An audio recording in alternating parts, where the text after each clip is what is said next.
Assalamu alaikum, dear students of class 8th. Welcome to all of you. Today I will discuss you the textual questions of the poem Meeting Poets. तो आज हम meeting points के यहाँ पे question करने जा रहे हैं dear students of class 8th. Now let us listen. Question first is here. Why is poet confused when she meets poets? तो poet बताती है, मतलब डिसूजा यहाँ पे बयान करती है वो क्यों कंफ्यूज होती है जब वो पोइट लोग से मिलती है। तो उसने पहले ही बताया कि अगर आपको किसी इंसान को जज करना है तो उसको अपीयरेंस से जज मत करो, अगर उसको पढ़ना ही है, अगर उसको जज ही करना है तो आप you should have go through his poetry. तो यहाँ पे बताती है मतलब पोइट कंफ्यूज क्यों है। Now let us listen. When the poet meets the poets, जब वो पोइट लोगों से मिलती है, शायर लोगों से मिलती है, she is confused, D'Souza confuse होती है to see the different appearance of their socks, मतलब different appearance of their socks, इनकी खदखाल जो होती है उनकी जुराबों की वो डिफरेंट होती है। मतलब एक किस्म का एक जुराब होता है और दूसरे किस्म का दूसरा जुराब होता है, या कोई आड़ कलर होता है, रेड होता है। अच्छा, सस्पिशियस विग, वो नकली बाल लगाते हैं, वो कंटोप लगाते हैं, नकली बालों का आर्टिफिशियल हेयर लगाते हैं ऑन देयर हेड्स, अपने सरों पे। एंड बिटरनेस, और कड़वाहट होती है, एंड अनप्लीजेंटनेस इन देयर वॉइस, और उनकी जो आवाज़ होती है उनमें अनप्लीजेंटनेस होती है, वो खुशगवार आवाज़ नहीं होती है। वाइल दे टॉक, जब वो बात करते हैं, मतलब जब वो बात करते हैं तो वो तुंद मिजाज बात करते हैं।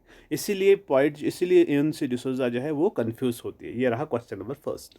सेकंड, क्वेश्चन नंबर सेकंड है, what is the best way to know the poets? अच्छा तरीका कौन सा है अगर आपको कोई पोइट जानना है।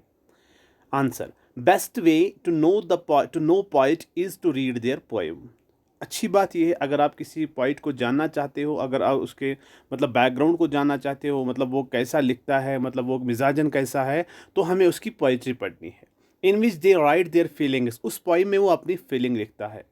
विद सैडनेस, गमगीनी हालत में या दुखी हालत में, एंड प्लेजर या खुशी हालत में। कभी वो खुश होता है तो लिखता है, कभी वो गमगीन होता है तो वो राइट डाउन करता है। तो बेस्ट वे यही है, अगर हमें पोइट को जानना है तो हमें उसकी पोइट्री पढ़नी है।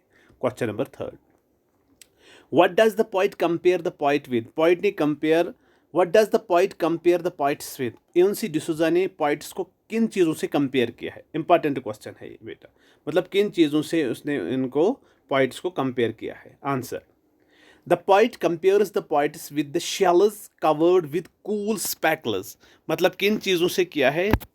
एक शेल के साथ, मतलब covered with cool speckles, speckles means mark, जिसके ऊपर निशान होते हैं, विद सैड वॉइस, एक दुखी आवाज़ से, बट लेस फ्रेंडली। वो लोग क्या होते हैं? कूल, लेस फ्रेंडली, उनमें ज़्यादा वो ज़्यादा दोस्ताना तरीके से नहीं होते। उनमें कूल स्पेकल्ड शेल, मतलब वो दागदार होते हैं, दब्बेदार होते हैं। दब्बेदार होने के बावजूद उनके अंदर एक वसी नॉलेज होता है। Okay, question number fourth dear students, important question है ये भी। Explain the phrase meaning वासप in the voice. वासप एक इंसेक्ट है जो डंक मारता है और जिनसे इंसान मर भी जाता है। तो यहाँ वासप का मतलब है कड़वाहट, bitterness.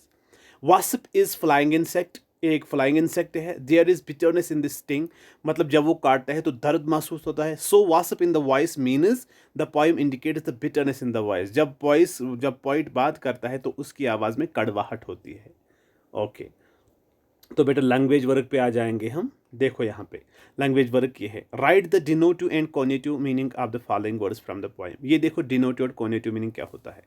Colour means appearance, disorder lines means शैबीनेस, गंदगी।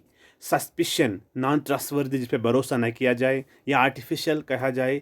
डैंकनेस मीन्स ह्यूमिड, जिसमें नमी हो, या मॉइस्चर, जिसमें नमी हो। अनप्लीजेंटनेस, मतलब नाखुशगवारी, यहाँ पोइट ने इन चीज़ों को इस्तेमाल किया है। कूल, नॉट वार्म, ठंडा। काम, खामोश, नॉट एक्सेप्टेबल, जिसको एक्सेप्ट ना किया जाए। स्पेकलड मीन्स स्पॉटेड, जिसके ऊपर निशान हो। इमेजरी मीन्स फॉल्स अपीयरेंस, गलत अपीयरेंस। हाव भाव, डिस्टेंट मीन्स दूर, फार अवे। नॉट फ्रेंडली, जो दोस्ताना तरीके से न रहता हो। Thank you my dear students, ये क्वेश्चन थे किसके? पोएम के मीटिंग पॉइंट्स के। Thank you.